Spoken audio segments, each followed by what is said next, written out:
selamat pagi. Halo, apa kabar pemirsa TVR Parlemen dimanapun Anda berada. Berjumpa lagi dalam program TVR 09. Bersama saya Alfat Rizky dan rekan saya. Bersama saya Elisa Purba dan pemirsa dalam 30 menit ke depan kami akan sajikan kepada Anda sejumlah berita nasional khususnya dari sudut pandang DPR RI sebagai referensi Anda dalam memahami dinamika politik, hukum, ekonomi sosial, dan budaya di Indonesia. Dan pemirsa TVR Parlemen, inilah TVR 09 edisi Rabu 9 November 2022.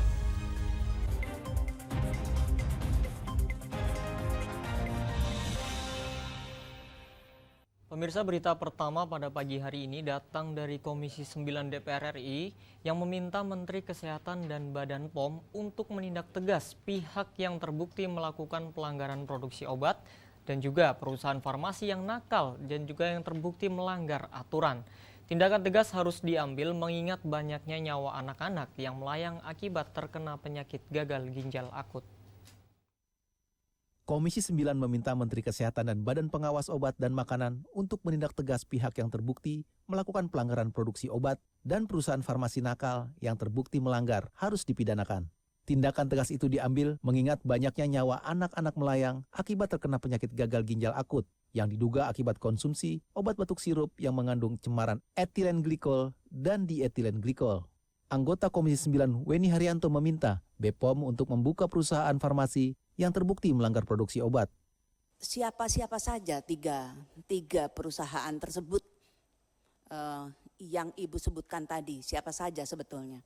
Sebab kalau Ibu tidak sebutkan, maka saya akan menganggap bahwa BPOM hanya ngeles dari pokok permasalahan.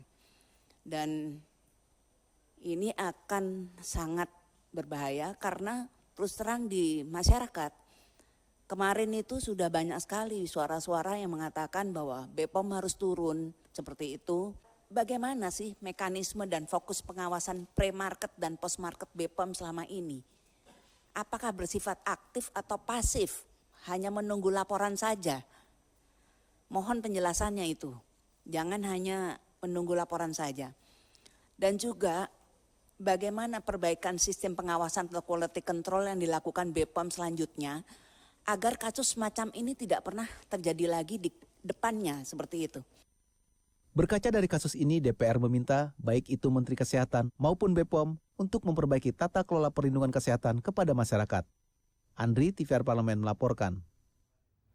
Pemirsa, Komisi 11 DPR RI mengapresiasi pengendalian inflasi di Provinsi Sulawesi Utara.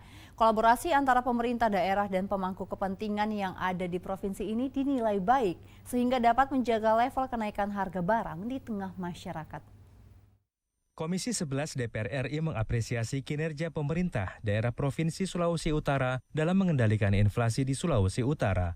Seperti yang disampaikan oleh Ketua Tim Kunjungan Kerja yang juga anggota Komisi 11 DPR RI, Marsiaman Saragih, Provinsi Sulawesi Utara menjadi contoh bagaimana inflasi di suatu daerah dapat dikendalikan. Pemda maupun para mitra kerja Komisi 11 di sini, kita sangat apresiasi sekali.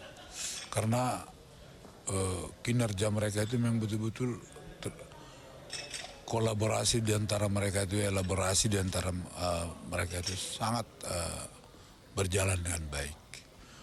Tentu tidak lepas dari kepemimpinan dari Gubernur Sulawesi Utara sendiri. Sementara itu, anggota Komisi 11 DPR RI lainnya Anis Biarwati juga mengapresiasi langkah positif dari Provinsi Sulawesi Utara ini. Pasalnya, pendapatan asli daerah tersebut cukup tinggi, sehingga ketergantungan terhadap transfer pusat tidak begitu besar. Kalau kita melihat bahwa pertumbuhan ekonomi Sulawesi Utara ini cukup baik tadi ya disampaikan, dan pendapatan asli daerahnya itu cukup tinggi ya, sehingga itu ketergantungan kepada transfer pusat tidak seperti daerah lain gitu. Jadi kalau kita melihat dari laporannya, PAD-nya cukup tinggi di sini, transfernya jadi ya 50-50 gitu ya. Penyerapan alokasi anggaran belanja APBN di Sulawesi Utara tercatat sebesar 37,28% dari Provinsi Sulawesi Utara. Bondan Imana, TVR Parlemen melaporkan. Pemirsa, Komisi 2 DPR RI meminta pemerintah daerah untuk tidak lagi melakukan penerimaan tenaga honorer agar BKN di daerah dapat menyelesaikan seluruh pendataan tenaga honorer. Dan informasi selengkapnya akan kami hadirkan usai jeda berikut ini. Untuk itu tetaplah di TVR 09.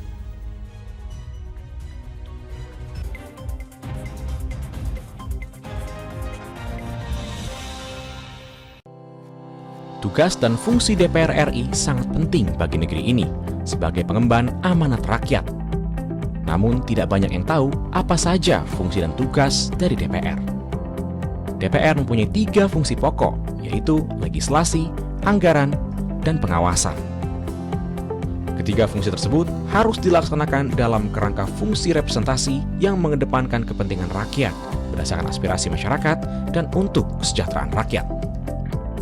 Dari fungsi legislasi, DPR RI mempunyai tugas dan wewenang untuk menyusun dan menetapkan program legislasi nasional bersama dengan pemerintah, menyusun dan membahas rancangan undang-undang, menerima rancangan undang-undang dari DPD, membahas rancangan undang-undang yang diusulkan oleh Presiden ataupun DPD, menetapkan undang-undang bersama dengan Presiden, menyetujui atau tidak menyetujui peraturan pemerintah pengganti undang-undang yang diajukan Presiden untuk ditetapkan menjadi undang-undang. Sementara, fungsi anggaran membahas dan memberikan persetujuan atau tidak memberikan persetujuan terhadap rancangan undang-undang tentang APBN yang diajukan Presiden, memperhatikan pertimbangan DPD atas rancangan undang-undang tentang APBN dan rancangan undang-undang terkait pajak, pendidikan, dan agama, menindaklanjuti hasil pemeriksaan atas pengelolaan dan tanggung jawab keuangan negara yang disampaikan oleh BPK, memberikan persetujuan terhadap pemindah-tanganan aset negara maupun terhadap perjanjian yang berdampak luas bagi kehidupan rakyat yang terkait dengan beban keuangan negara. Dan fungsi pengawasan, melakukan pengawasan terhadap pelaksanaan undang-undang, APBN, dan kebijakan pemerintah, membahas dan menindaklanjuti hasil pengawasan yang disampaikan oleh DPD terkait pelaksanaan undang-undang mengenai otonomi daerah, pembentukan, pemekaran, dan penggabungan daerah, pengelolaan sumber daya alam dan sumber daya ekonomi lainnya, pelaksanaan APBN, pajak, pendidikan, dan agama. Terima kasih. Video ini dipersembahkan oleh TV dan Radio Parlemen, Biro Pemerintahan Parlemen, Sekretariat Jenderal, dan Badan Keahlian DPR RI.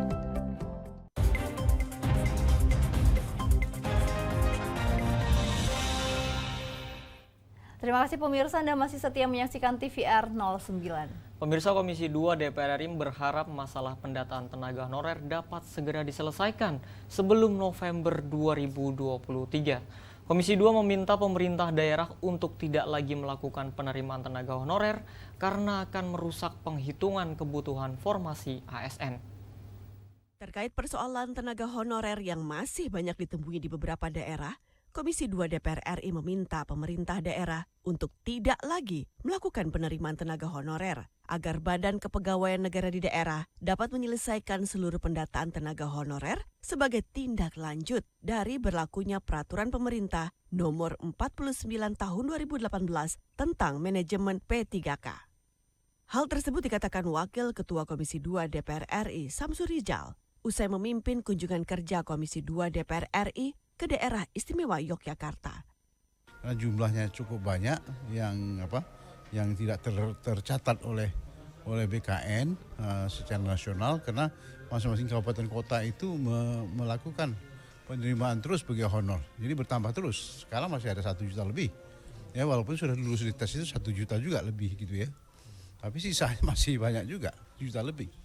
Sementara itu anggota Komisi 2 DPR RI Sukamto berharap seluruh stakeholder terkait bisa fokus menyelesaikan permasalahan tenaga honorer sebelum November 2023 karena persoalan tersebut menyangkut hajat hidup orang banyak. Jangan sampai mereka terjebak, mereka setengah usia, mereka tidak dipakai lagi, ya, tidak menjadi honorer lagi, mereka sudah tidak kerja lagi, kasihan. Maka pemerintah harus secara bertahap bagaimana menyelesaikan tenaga honorer itu. Menurut saya lebih bagus itu kalau memang memenuhi syarat diangkat, kalau enggak ya kontrak aja lah, jangan honorer. Dari daerah istimewa Yogyakarta, Rifki Makdudi, TVR Parlemen melaporkan. Pemirsa, Komisi 8 DPR RI menyampaikan apresiasi atas pelaksanaan penyelenggaraan ibadah haji tahun 2022. Kendati demikian, Komisi 8 memberikan beberapa catatan kepada Kementerian Agama untuk terus melakukan perbaikan di berbagai aspek, terkait diantaranya pembinaan, pelayanan, dan perlindungan agar jamaah dapat menunaikan ibadah haji sesuai dengan syariat Islam.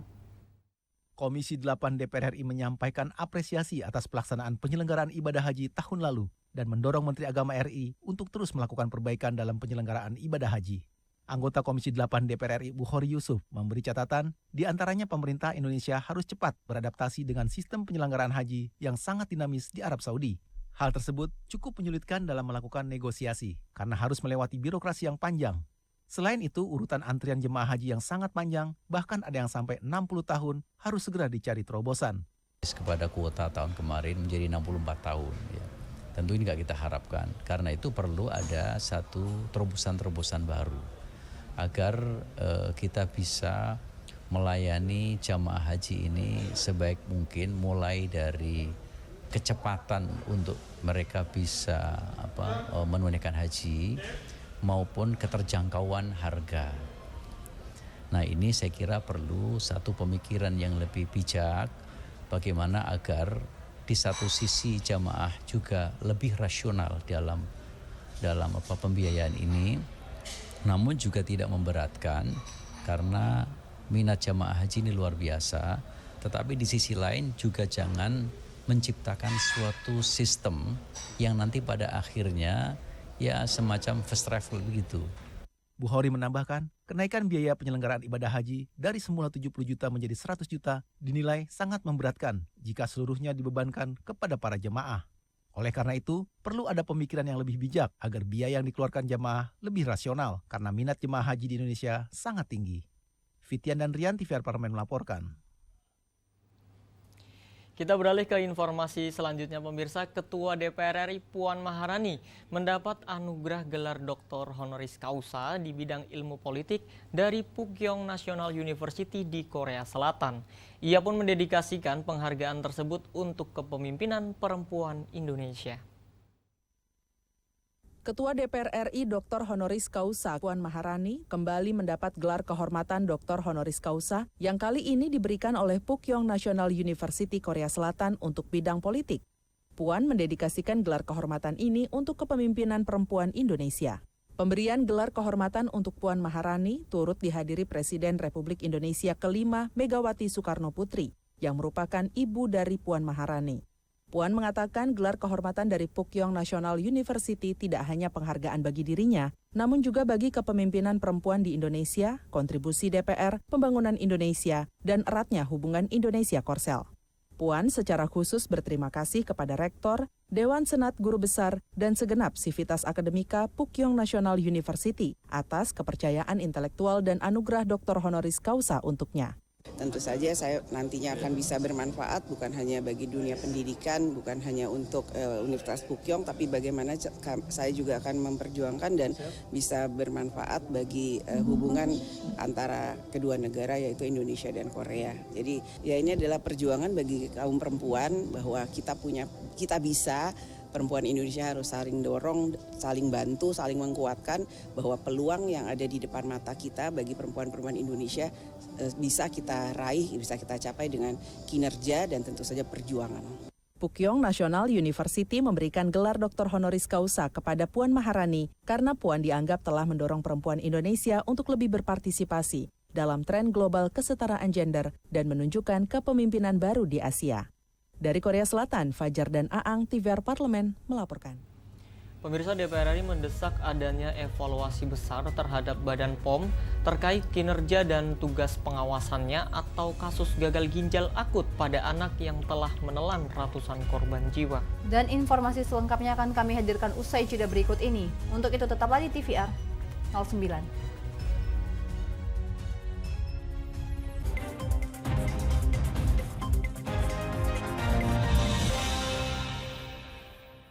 Utang-utang dulu saya. Mereka yang tidak cukup paham teredukasi bagaimana menyuarakan aspirasi demi memperoleh jawaban. Sini ditambang untuk seperti itu, warga sini tidak mengizinkan. Sebab apa? Itu menyangkut isi perut kami semua. Hadir menelisik mulai dari hulu ke hilir. Mengapa? Nah, kalau kita telusuri kenapa banjir ini hampir setiap terjadi. Hingga menemukan apa yang belum terkuak secara nyata. Kan kabeh niku sedulur, Pak. Nek kula ngrencangi mriki, mesti mriki gelo, nek kula ngrencangi mriki mesti mriki gelo. Nggih kedah adil wae, Pak, tengah-tengah. Menghadirkan peran anggota DPR RI demi mendapatkan solusi. Saksikan Suara Dapil, Senin sampai Jumat pukul 10 waktu Indonesia Barat, hanya di TVR Parlemen.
Kembali pemirsa di TVR 09. Pemirsa, hingga tanggal 1 November 2022 yang lalu, kasus gagal ginjal akut pada anak di Indonesia telah mencapai 325 kasus, dengan 178 diantaranya meninggal dunia.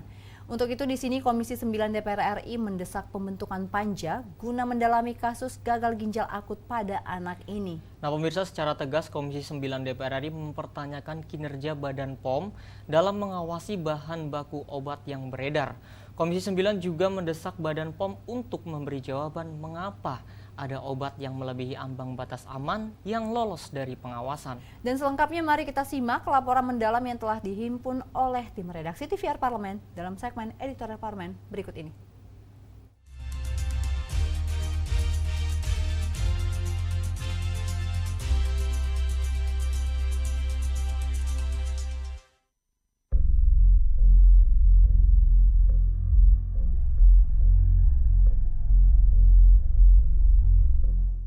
Indonesia dikejutkan dengan adanya penyakit gagal ginjal akut yang sebagian besar menyerang anak-anak. Diduga kuat, penyakit gagal ginjal akut berasal dari kandungan etilen glikol dan dietilen glikol yang ditemukan dalam obat sirup anak-anak. Hingga tanggal 1 November 2022, kasus gagal ginjal akut mencapai 325 kasus dengan 178 diantaranya meninggal dunia. Untuk itu Komisi 9 DPR RI mendesak untuk dibentuk panja guna mendalami kasus yang telah menelan ratusan korban jiwa pada anak. Anggota Komisi 9 DPR RI Weni Haryanto mengatakan, perlu perhatian khusus untuk mengatasi kasus gagal ginjal akut pada anak. Terlebih, Kementerian Kesehatan maupun BPOM telah mengakui jika ada kelalaian dan unsur kesengajaan. Bagaimana sih mekanisme dan fokus pengawasan pre-market dan post-market BPOM selama ini? Apakah bersifat aktif atau pasif? Hanya menunggu laporan saja? Mohon penjelasannya itu. Jangan hanya menunggu laporan saja. Dan juga sebetulnya bagaimana perbaikan sistem pengawasan atau quality control yang dilakukan BPOM selanjutnya agar kasus semacam ini tidak pernah terjadi lagi di depannya seperti itu. Anggota Komisi 9 DPR RI Sultan Adil Hendra mengatakan, kejadian ini sangat disesalkan. Sultan Adil menilai sebagai fungsi pengawasan obat, seharusnya BPOM tidak melakukan adanya kelalaian. Saya tidak rela. Saya sebagai anggota DPR dari Dapil Jambi, di daerah saya juga ada terjadi 8 orang. Ini obat yang dikonsumsi ataupun sirup tersebut semestinya pengawasan dan juga analisis yang dilakukan Bali POM itu harus memang betul-betul akurat baru bisa diedarkan. Komisi 9 DPR RI mendesak BPOM memperketat pengawasan peredaran obat dan makanan dari luar maupun dalam negeri. Untuk itu Komisi 9 DPR RI menilai BPOM perlu melakukan uji klinis ketat sebelum dikeluarkannya izin edar BPOM. Anggota Komisi 9 DPR RI Darul Siska mengatakan Kementerian Kesehatan bersama BPOM harus menyelidiki penyebab pasti penyakit gagal ginjal akut pada anak. Jika memang masih ada obat yang membahayakan, harus segera ditarik dari peredaran. Pengawasan obat itu kan dari pre-market sampai post-market. Pre-marketnya juga saya kritik tadi, mereka menerima dari self-assessment dari produsen. Nah, mestinya kan walaupun sudah ada self-assessment, sebelum ini keluar izin edarnya, tetap aja harus diuji lagi di laboratoriumnya Badan POM. Nah, kalau sudah post-market, dia udah dilepas ke pasar, tidak menunggu aduan, tapi juga melakukan sampling mereka mestinya. Setiap obat yang beredar itu mereka mesti cek apakah masih sesuai dengan izin edar yang mereka keluarkan apa enggak.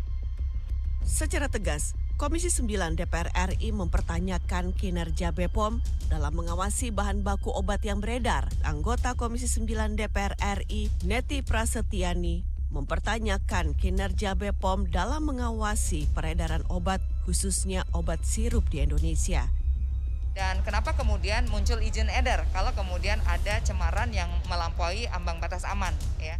Anggota Komisi 9 DPR RI lainnya Elva Hartati juga mempertanyakan kinerja BPOM dalam mengawasi obat-obat yang beredar di Indonesia. Ia bahkan mendorong pembentukan panja untuk mengusut tuntas kasus gagal ginjal akut hingga ke akar-akarnya. Itulah kita membentuk panja. Di dalam panja nanti kita telusuri, itu baru ketahuan. Kalau sekarang mereka belum ada yang mau mengaku siapa yang tanggung jawab. Nggak ada. Ini lama nih, panjang. Komisi 9 meminta Menteri Kesehatan dan BPOM menindak tegas pihak yang terbukti melakukan pelanggaran produksi obat dan perusahaan farmasi nakal yang terbukti melanggar harus dipidanakan. Tim Liputan TVRI Parlemen melaporkan.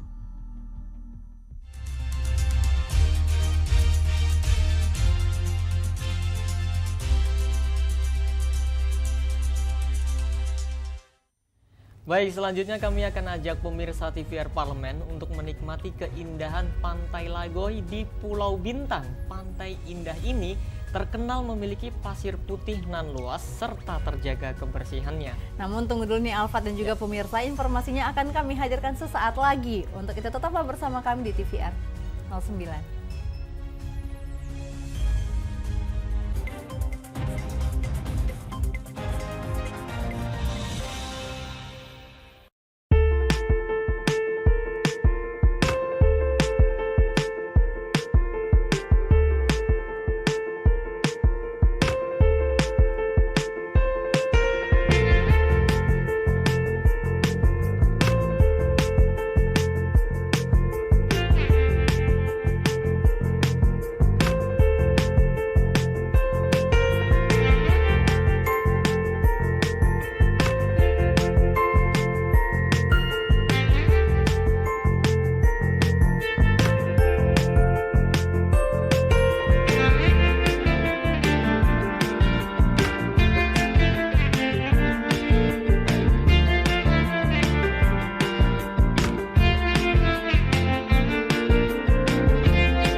Terima kasih pemirsa, Anda masih bersama kami di TVR 09.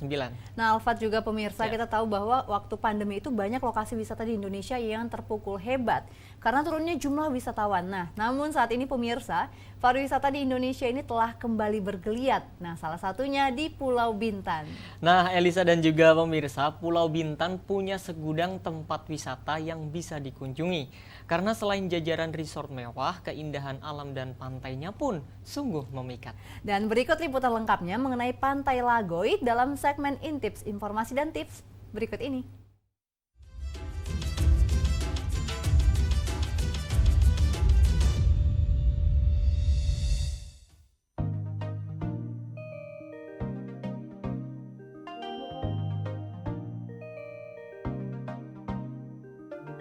Kali ini pemirsa TVR Parlemen akan kami ajak jalan-jalan ke Pulau Bintan.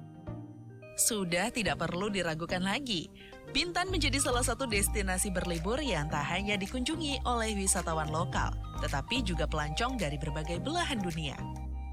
Pulau terbesar yang ada di Provinsi Kepulauan Riau ini menawarkan berbagai pesona pantai yang eksotis, serta berbagai resort mewah yang berada di sekitarnya, dan Pantai Lagoy merupakan salah satunya. Pantai Lagoy merupakan objek wisata andalan di Pulau Bintan yang terkenal memiliki pasir putih dan luas serta terjaga kebersihannya. Tak heran jika pantai ini selalu mampu menarik wisatawan untuk berkunjung setiap tahunnya. Keindahan pantai ini bahkan disejajarkan dengan pantai-pantai yang ada di Bali dan Lombok. Secara geografis, Pantai Lagoy terletak di Kecamatan Teluk Sebong, Kabupaten Bintan, Provinsi Kepulauan Riau. Untuk berkunjung ke pantai ini, pemirsa setidaknya harus menempuh jarak sekitar 65 km dari kota Tanjung Pinang. Perjalanan tersebut diperkirakan memakan waktu selama kurang lebih 1,5 jam. Namun, jika pemirsa datang dari arah Batam, maka bisa menggunakan speedboat atau kapal feri yang menyeberang ke Pulau Bintan. Lalu, sesampainya di Pelabuhan Tanjung Uban, perjalanan menuju Pantai Lagoy kurang lebih memakan waktu 40 menit saja. Setibanya di Pantai Lagoy, pemirsa akan dimanjakan dengan pemandangan pantai yang bersih, indah, dengan hamparan pasir putih membentang luas sejauh mata memandang. Di sekitar pantai dapat dijumpai adanya pohon-pohon kelapa yang menjulang tinggi untuk memberikan keteduhan dan menambah nuansa eksotis pantai. Semilir angin yang berhembus akan senantiasa menemani pemirsa ketika berada di Pantai Lagoy ini. Pantai ini juga menjadi salah satu destinasi wisata bagi turis mancanegara, terutama bagi negara tetangga seperti Singapura dan Malaysia, yang hanya berjarak sekitar 45 km dari pantai. Setelah puas bermain di Pantai Lagoy, jangan lupa untuk mampir ke Treasure Bay. Lokasinya hanya sekitar 10 menit saja dari Pantai Lagoy dengan menggunakan mobil. Di Treasure Bay ini, pemirsa akan menemukan sebuah kolam renang raksasa dengan aneka wahana permainan yang seru dan menantang. Konon, kolam renang ini adalah kolam renang yang terluas di Asia Tenggara. Yang menarik lagi dari objek wisata Pantai Lagoy ini, yaitu karena banyaknya hotel dan resort yang berdekatan langsung dengan wisata Lagoy Bay Bintan, sehingga memudahkan wisatawan domestik serta mancanegara dalam menginap di dekat lokasi tersebut, dan tidak perlu repot-repot lagi mencari penginapan. Jadi, tunggu apa lagi pemirsa? Yuk kita jalan-jalan ke Pantai Lagoy dan nikmati keindahannya. Sampai jumpa lagi di episode berikutnya.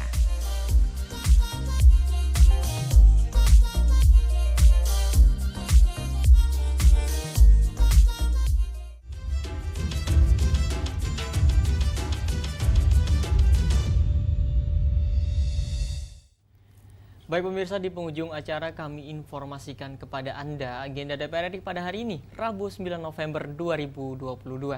Pemirsa, pada pukul 10 pagi ini, Komisi 3 DPR RI akan menggelar rapat kerja dengan Menteri Hukum dan HAM serta Menteri Pemuda dan Olahraga terkait dengan pembahasan permohonan pertimbangan kewarganegaraan Indonesia atas nama Syahne Elianjai Patinama. Dan kemudian masih pada pukul 10, Komisi 6 DPR RI akan mengadakan rapat dengar pendapat dengan Direktur Utama PT Adikarya terkait dengan pendalaman penyertaan modal negara tahun anggaran 2022 dan rencana aksi korporasi tahun 2022. Dan pemirsa, pada siang hari pada pukul 2, Komisi 3 DPR RI akan mengadakan rapat kerja dengan Menteri Hukum dan HAM membahas penyampaian RKUHP hasil sosialisasi pemerintah. Dan masih pada pukul 2 siang, pemirsa, Komisi 10 DPR RI akan menggelar rapat dengar pendapat umum dengan terkait isu P3K dengan Ketua Kelompok Kerja Guru DKI Jakarta, Ketua Persatuan Guru P3K Lampung, Ketua Forum Honorer PGRI Jatim, Forum Honorer PGRI Karesidenan Besuki, dan Ketua Forum Guru Prioritas Pertama Negeri dan Swasta. Sejumlah agenda serta program DPR RI lainnya juga dapat Anda saksikan pemirsa secara langsung di TVR Parlemen melalui kanal utama, kanal komisi, dan juga kanal alat kelengkapan Dewan lainnya yang tentunya dapat Anda akses di tvr.dpr.go.id. Dan pemirsa TVR Parlemen, demikian TVR 09 edisi pagi ini. Kami ingatkan untuk tetap waspada pada persebaran virus COVID-19 dan tetap patuhi protokol kesehatan. Segenap kru TVR Parlemen yang bertugas mengucapkan terima kasih telah menyaksikan TVR 09 pagi ini. Saya Elisa Purba dan juga rekan saya Syalfat Rizky, sampai berjumpa kembali di TVR 09 esok hari. TVR Parlemen, Referensi Indonesia.